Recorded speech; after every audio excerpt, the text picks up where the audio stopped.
Hi guys, so today we are going to learn about the blend tool in Illustrator. So if previously it was just an option in Illustrator, you have to go to object and then blend. But now Illustrator has added its own tool. So if you come over here, there is a blend tool as well. So yeah, now we are going to make some really interesting things using it. So let me zoom out a little and let me move all of this to the side and let's make it from the start. Okay, so we are going to start with this green hexagonal shape. Let me zoom back over here. So let me first select the shape tool and I'm going to select the polygon tool and let's create an hexagon over here. Let's give it a color. Let me give the same color as green and the stroke as black.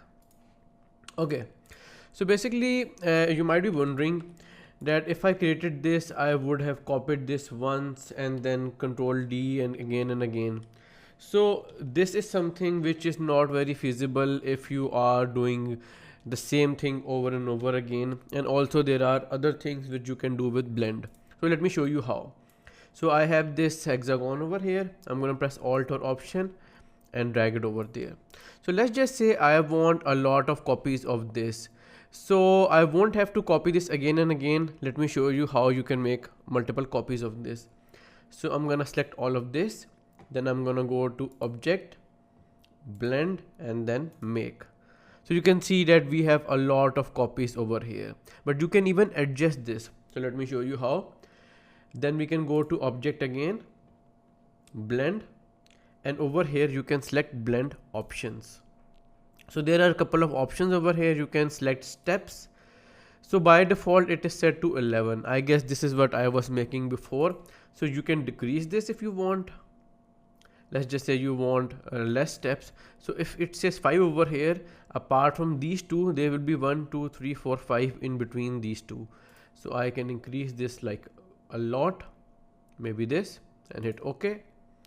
So you can see that the blend tool is so powerful. So what is the next thing which we made? Yes, a gradient. So let me come back over here and let me select the ellipse tool over here and let's create a circle over here. Okay. So I'm gonna create a circle. Let's remove the stroke and let's give it a fill. So I'm gonna make this pink. Then I'm gonna come over here, copy this to the side and let's change its color to something like this blue. So now if I want to create a gradient, let me show you how. I'm going to select both of these. Then I'm going to go to Object, or what you can do is over here there is this blend tool. So you can see, I guess blend tool was introduced in Illustrator 2020, but below 2020 I guess it is not available. So you can see that if you click on this and then I will click on this circle and then on this circle. So you can see that it has made such a beautiful gradient. And I'm sorry there is some noise of water over here. I don't know what's going on. Something is going on outside. Anyhow, we are going to continue with the tutorial. Okay, so after that we are going to make this. So I'm gonna make another circle over here. Let's make it red. And let's invert the fill and the stroke. Let's increase the stroke to 12 maybe and decrease the size like this. Then I'm gonna copy this to the side and make it bigger. So basically I want this to be the smallest one and this to be the biggest one, and in between I want them to increase the size. So what I can do is I can select the blend tool over here. Then I'm gonna click on this one and then this one. What happened? Let me try this again. So I'm gonna select this one and then this one. So you can see we have this. You can see that the circles are becoming bigger step by step. So we can adjust this as well. I'm gonna go to Object, then Blend and Blend Options, and let's select specified steps, and I can increase these steps. So you can see that this looks really nice. Let me set it to 40 and let me show you that you can even edit it after making it.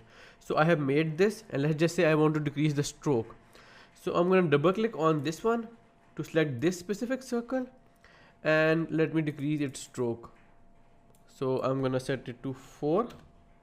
So you can see that these are very slim and it is becoming thicker and thicker later on. So I can double click on this as well,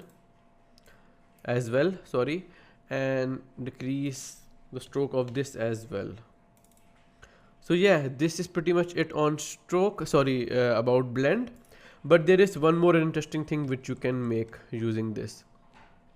So let me move these to the side, and let me select the pen tool, and let's create a stroke over here like this, maybe like this, some random shape. So basically what I can do is, after making the blend, I can place this whole blend on this, and similarly this on this. Let me show you how. So let's start with this one. I'm going to select this one and then this one. Then I'm going to go to object, blend, and over here it says replace spine. So I'm going to click on this. So you can see that it has been placed on this spine, basically the whole stroke. Let me press Ctrl or Command Z. Let's try on this one. So object, blend, and replace spine. So this looks so nice. So let me delete this and let's select the spiral tool. Where is it? So here is the spiral tool over here. So what you can do is you can create a spiral using this. So I'm gonna create a spiral like this. Let's give it a color so that we could see what's going on. And let me make this a little smaller like this. So now what I can do is I can select this, then this, go to object, blend, and replace spine. So you can see that it has been placed on this. So blend tool is like really powerful if you know how to use it properly, and there are a lot of applications to it which we are going to discover in the coming tutorials. But this was introduction to blend tool and blend options, and I hope you guys really enjoyed this, and we are going to make some really nice things using the blend tool in the coming tutorials. So see you guys in the next class.